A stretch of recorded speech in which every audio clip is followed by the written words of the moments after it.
What did you do before working here, Kevin?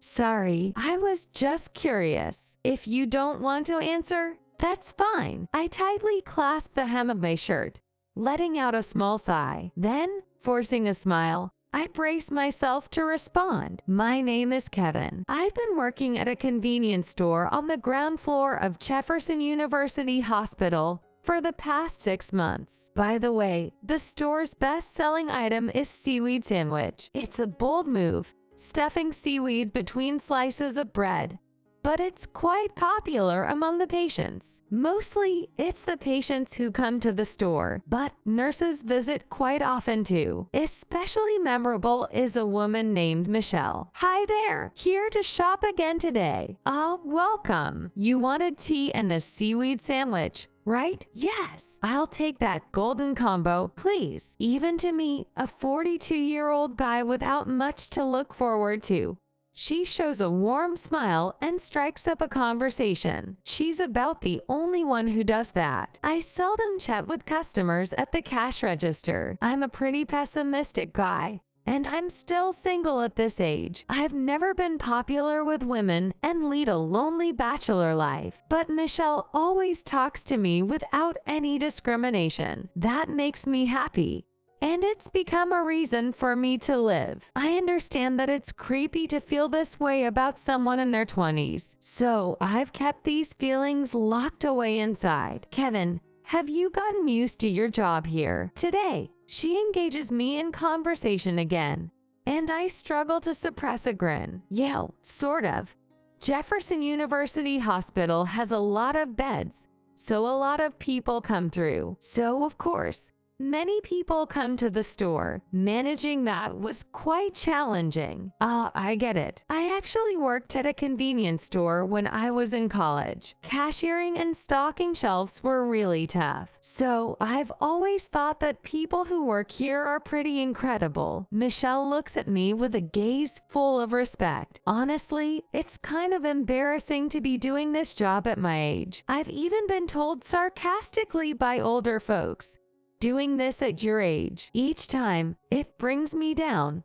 But Michelle is different. She's an incredible person, capable of showing respect to anyone. She's also popular among the patients. Every day, various people come to see her, and smiles fill the air around her. I've never seen a nurse like her, and it's given me a weird sense of awe. But nurses have it much harder, don't they? They're working overtime almost every day, and the money they make, it's just not enough. I always think they should get a pay raise, I said. When I said that, she looked a bit surprised, and then burst into laughter. You're absolutely right. Oh, maybe I should go on strike until we get a raise. Just kidding. Strike? Would you join us, Kevin? Haga. I don't know if I could do that. As I looked puzzled, she laughed even more. I'm just joking. Don't take it seriously. Oh, okay. You're a very earnest person, Kevin. Being called earnest is something I've heard since I was a kid. It's both my strength and my weakness. Upon hearing the familiar word, I let out a wry smile. Then I asked her, so you worked in a convenience store. You're a nursing student, right? You must be busy with training. How did you find the time? Yeah, I was living alone at the time, so I needed money. I was working almost around the clock. I was much healthier back then. Never mind. It's nothing. Michelle chuckled, seemingly brushing it off, then asked me, Kevin, you seem to know a lot about nursing. Did you used to be one? No, I've never been a nurse. I see. Sorry, I shouldn't probe too much.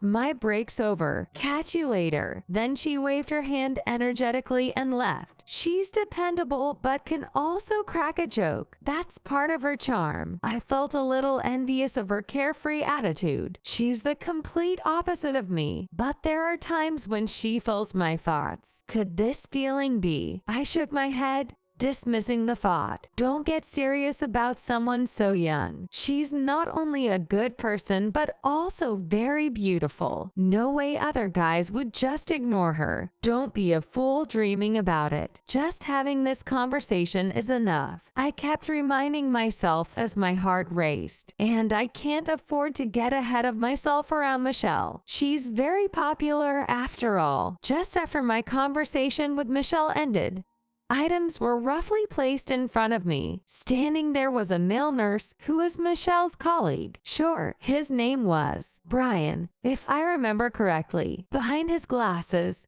his eyes were burning with the fire of jealousy. Michelle is nice to everyone, so could you not get the wrong idea? Brian said, driving the point home. I know that better than anyone, I thought to myself, forcing a smile. Oh, don't worry. She's not into me or anything.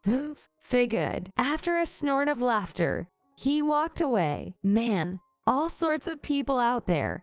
I mused as I went on with my work. Michelle and I are just customer and employee. Nothing more could possibly happen between us. That's what I thought at the time. But my life would take an unexpected turn. Thanks to her. It was around 6 p.m. when the shop was about to close. By this time, the number of customers would dwindle, making it easier to close up shop. Then unusually, Michelle showed up at the store. You're here not just for lunch. Ha, what are you buying? While suppressing my delight at seeing her, I asked. However, Michelle answered, visibly out of breath. I just wanted something to drink. Michelle, are you okay? You don't look so good. Even though I asked, she just smiled and said she was fine. But she was sweating profusely and trembling. At that moment, I had a bad feeling. Could it be? I was praying I was wrong. But then the next moment, I think I'm done for. After murmuring that in a faint voice, Michelle staggered. I caught her just in time. And Michelle, are you all right? I called out to her gently, but she slumped in my arms. She had completely lost consciousness. Worse yet, it was clear that she wasn't breathing, and even her heart had stopped. Immediately, I explained the situation to a colleague in the back and told them to call for a nurse. I wanted her moved to the operating room while still as stable as possible. Thankfully, we were in a hospital. Immediate medical treatment was available, but we can't afford to waste any time until then. I immediately start CPR. It hasn't been a minute since she collapsed. A nurse quickly runs over, pulling a stretcher with him. Are you okay? The nurse is Brian, who's close to Michelle. They started around the same time this year, from what I've heard. A familiar face, and someone who likes you. In addition, you probably lack experience in actual combat. No wonder he is upset. But hesitation won't save lives. This is bad. Must be her chronic condition. Is Dr. Smith still here? I raise my voice from the pit of my stomach at Tim's shaky words. Brian, get her on the stretcher, now. At my words, Brian seems to snap back to reality, jerking into action. After that, veteran nurses arrive, and the four of us, including me, transfer her to the stretcher. As we rush the stretcher, I say that emergency surgery is needed. The nurses look confused at the directions from me, just a shop clerk, but they quickly call Dr. Smith, a heart specialist. Fortunately, he hadn't left yet and was successfully reached. Michelle was immediately taken into the operating room. Outside, I lock eyes with Brian. He awkwardly averts his gaze and bows his head to me. I'm sorry. I was completely rattled. If it wasn't for your call to action, I'd still be frozen. I shrug at his sincere apology. Don't worry about it. You're new. It happens. I was pretty nervous myself. Really, you seemed experienced, giving clear instructions and smoothly transferring her to the stretcher. I can only give Brian a wry smile at his query. I'm just a clerk, man. I'm not some big shot who can boss you around. I murmur this as I look at the reddened surgery light. Within 30 minutes, the light goes out. Dr. Smith comes out, his face etched with anguish. So, Dr. Smith, "How's Michelle?" Brian asks, pale as a ghost. "Dr. Smith scratches his cheek. "She's regained consciousness. Her heart is functioning normally. Thank God. I'm so relieved." Right there, Brian collapses onto his knees, but Dr. Smith remains troubled, arms crossed. "However, we're not out of the woods yet. She could relapse." Relapse? There's a risk she could collapse again. Yay, exactly. It's a good thing we're in a hospital. If this had happened out in the city, it could have been a lot worse. At this rate, she might not even be able to go outside, let alone work as a nurse. "Are you serious?" Ignoring the stunned look on Brian's face, I headed toward where Michelle was. On my way, I gave a slight nod to Dr. Smith. However, his eyes widened at that moment. "Huh?" he muttered, but I continued to walk on. In the room, Michelle was already lying in bed. Kevin." She caught sight of me and gave me a warm smile. "Good to see you're okay for now." "Yay." Although my head's still spinning a bit, "You should rest for today." Thinking it best not to overburden her, I made a move to leave early, but before I could go, she stopped me, saying, "Wait, I heard from the seniors. You're the one who helped me. Thank you so much." "Well, all I did was carry you." "No, if you weren't there, who knows what could have happened to me." Then tears began to overflow from her eyes, the first tears I'd ever seen from the usually cheerful Michelle. I was stunned and couldn't move. "Well, would you like some tea?" After a pause, I made the offer, and she nodded while still crying. Once she calmed down, she looked at me. "So, wanna make small talk?" "Small talk? Yes. I'm feeling a bit lonely." Let's see. Anything interesting happened to you lately?" As I pondered, she asked me another question. "What did you do before this job, Kevin?" "Huh? Sorry, I was just curious." "You don't have to answer if you don't want to." After gripping the hem of my shirt tightly, I let out a small sigh. Then, forcing a smile, I made up my mind to answer. "I was a doctor." "Really?" "Yeah, you couldn't tell, could you?" "No, but now everything makes sense." Michelle gave me a smile, as if everything clicked into place for her. "Wow, that's incredible." "It's really not, but becoming a doctor isn't something just anyone can do. I'm not as great a doctor as you think I am." I raised my voice a bit, causing Michelle to tense up. I felt so guilty I could only bow my head in shame. Why am I taking my frustration out on her? I felt disgusted with myself and felt a heaviness throughout my body. The silence was unbearable, so I continued speaking. "I actually quit my job as a doctor a year ago." "You quit a year ago?" "Yes, and even before that, I was on a leave of absence." Michelle looked shocked, and a self-deprecating smile crossed my face. "That period lasted a year too. During that time, I was living off taxpayers' money. I felt like a true parasite." Everyone has a right to take a break, but why did you take such a long leave?" "I was dealing with depression, mental issues. Even now, thinking about it makes me nauseous. Memories of going to work every day while on antidepressants flood back. The odd thing is, I don't know what triggered the depression, but the high-stress environment, dealing with life and death situations, probably took a toll on my mental state. Before I knew it, I couldn't practice medicine anymore." "Kevin." I found my hands trembling as I recalled those times. "I would go into work at 9 a.m. and stay until 10 p.m., meeting with patients, researching, studying. Even when I got home, if I got a call, I'd go right back to the hospital." The same was true even on my days off. Days turned into nights of not being able to sleep, despite being exhausted. My words seemed to come out as if I were in a trance. I tried to keep going, clinging to energy drinks, pushing my drained body, but things only got worse. My sense of balance fell off.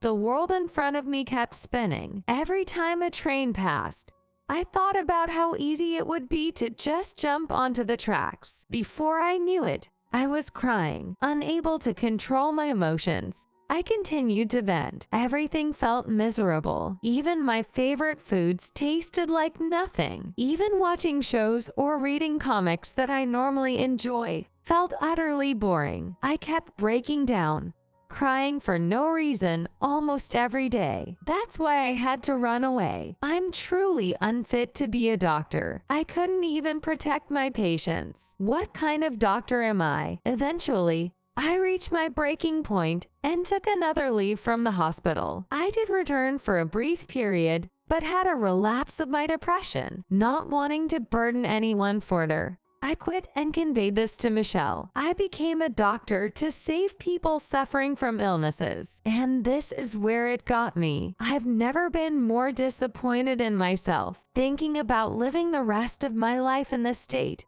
I felt it would be better to just end it all. Feeling this way made everything worse, and I continued to cry uncontrollably. That's when I felt a warm sensation envelop my hand. Michelle tightly gripped it and gave me a gentle smile. You feel so responsible that it's driving you to this point. I think that's the most remarkable talent a doctor could have. Talent.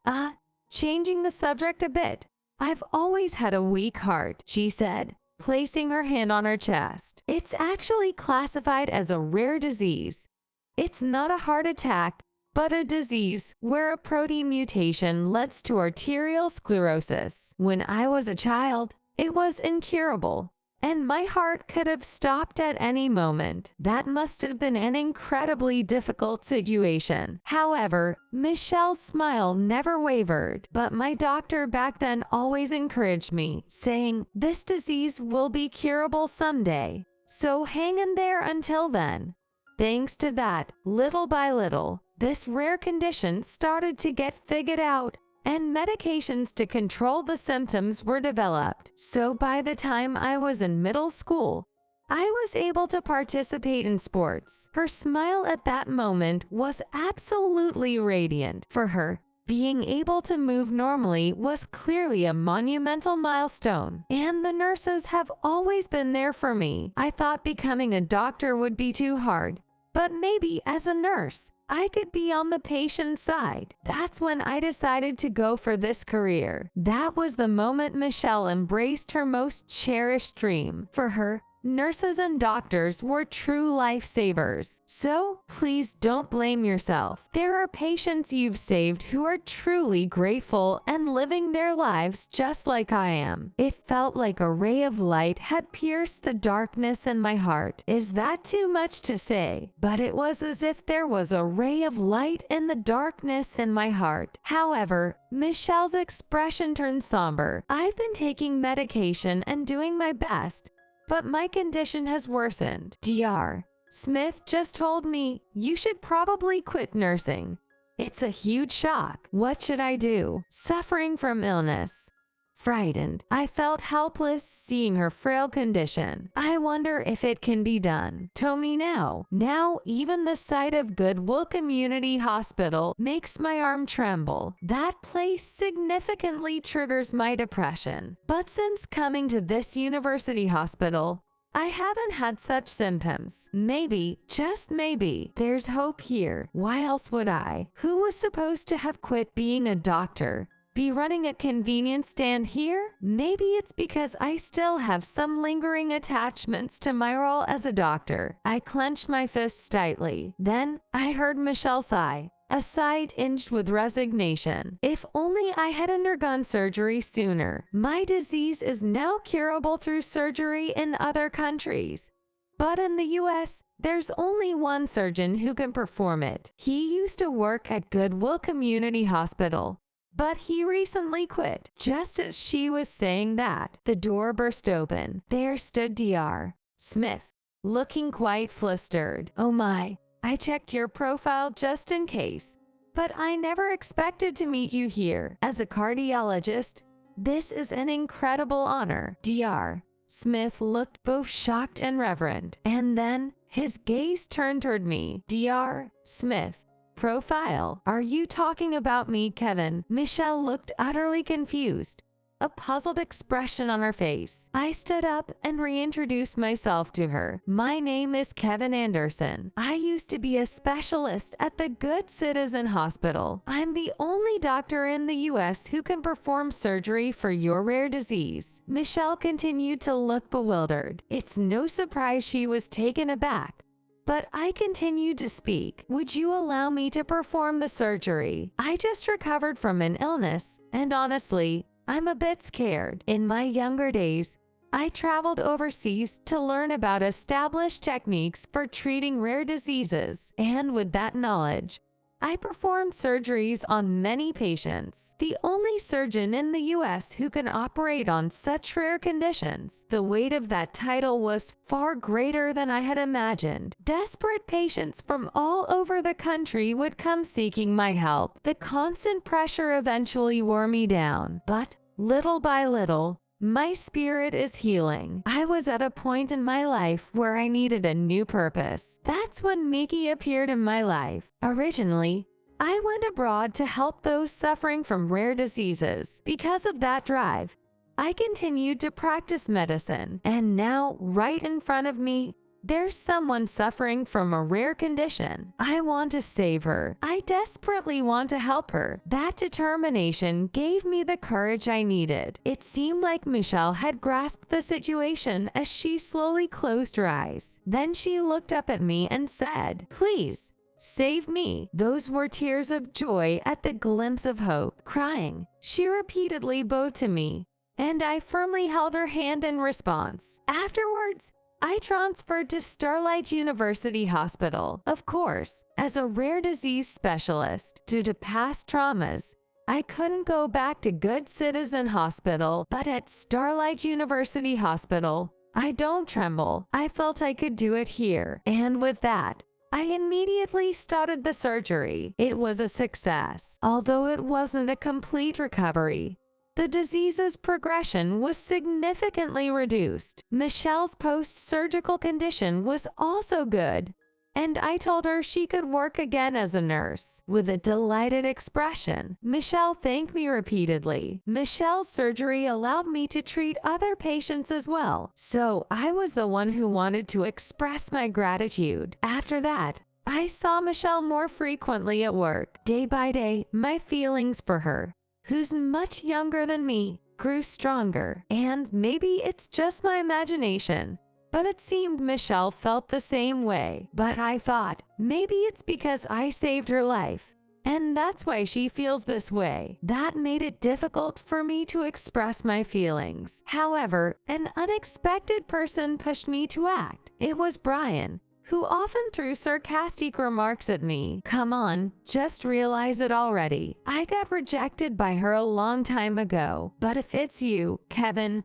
honestly, I can accept it. So, get together already. After Brian's words, I finally made up my mind. When I confessed, she blushed and nodded, saying, "I've fallen for you, the man who saved my life. You don't need to call me your savior. It makes it seem like you owe me something. If anyone's to say that, I should be thanking you. Because of you, I found my way back to medicine." She smiled and replied, "Then, let's call it even. Looking forward to our journey together, Kevin." Her smile was special, one she didn't often show to patients. Is this the kind of expression only shown to someone special? It's a bit embarrassing, but right now, I feel the happiest in my life.